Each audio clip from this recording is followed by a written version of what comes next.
Jokowi, stop ekspor CPO. Indonesia selamat. Media Cikeas, provokasi rakyat.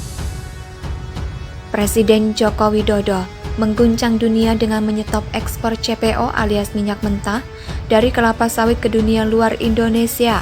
Kita tahu bahwa mafia minyak goreng itu ada dan benar-benar eksis di dalam Kementerian Perdagangan yang ada di bawah dari Menteri Perdagangan Lutfi.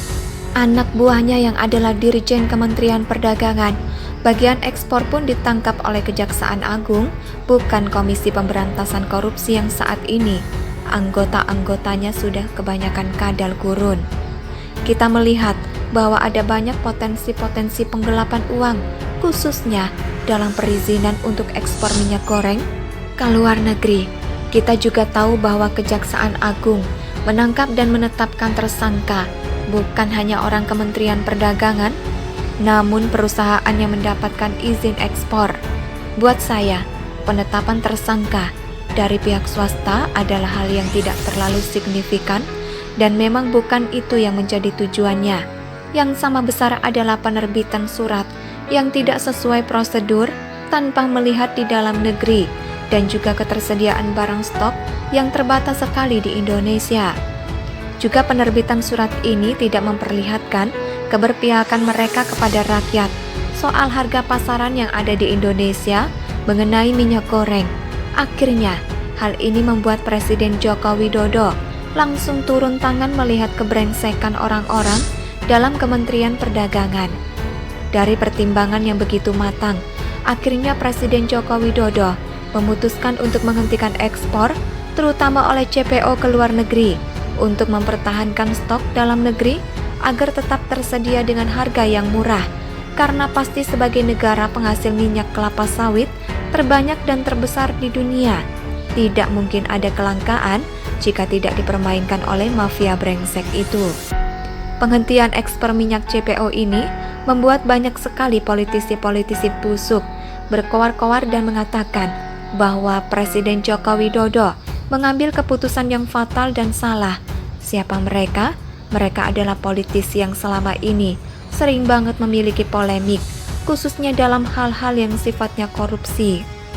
Putra mahkota pun waktu itu sempat turun dan membagikan bertonton minyak goreng di tengah-tengah kelangkaan yang ada dan menghentikan ekspor CPO ke luar negeri. Saya curiga bahwa di dalam Kementerian Perdagangan masih ada orang-orang partai yang mengambil dan mengeruk keuntungan dari ekspor minyak goreng yang tidak berpihak kepada rakyat. Dan penghentian ini membuat harga minyak dunia, khususnya minyak goreng, sangat tinggi karena mendadak persediaan minyak goreng dunia berkurang. Inilah menjadi kebijakan Presiden Joko Widodo dalam menyelamatkan rakyat, terlebih dahulu ketimbang memikirkan sosial ekonomi dari dunia.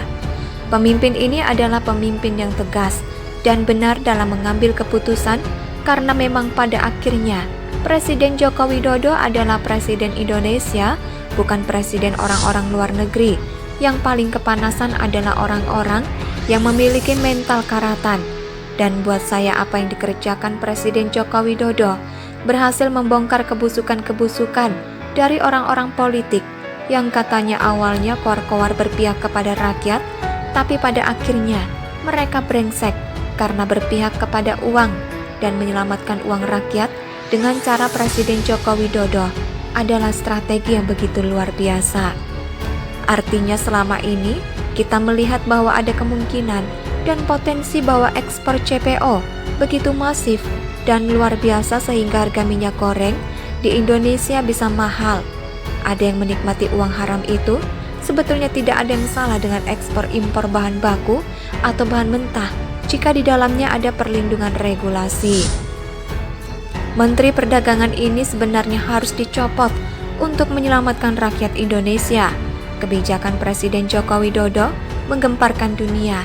Artinya bisa dibayangkan berapa banyak ekspor yang dilakukan demi mengisi perut-perut para gerombolan si berat.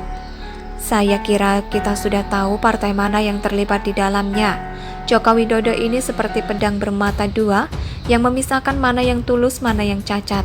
Yang paling malas, klien Cikeas, masih ada media-media busuk yang melakukan provokasi kepada Jokowi. ikan bangke. Artikel ini ditulis oleh Manuel di siwot.com. Bagaimana menurut pendapat Anda? Silakan tulis pendapat Anda di kolom komentar.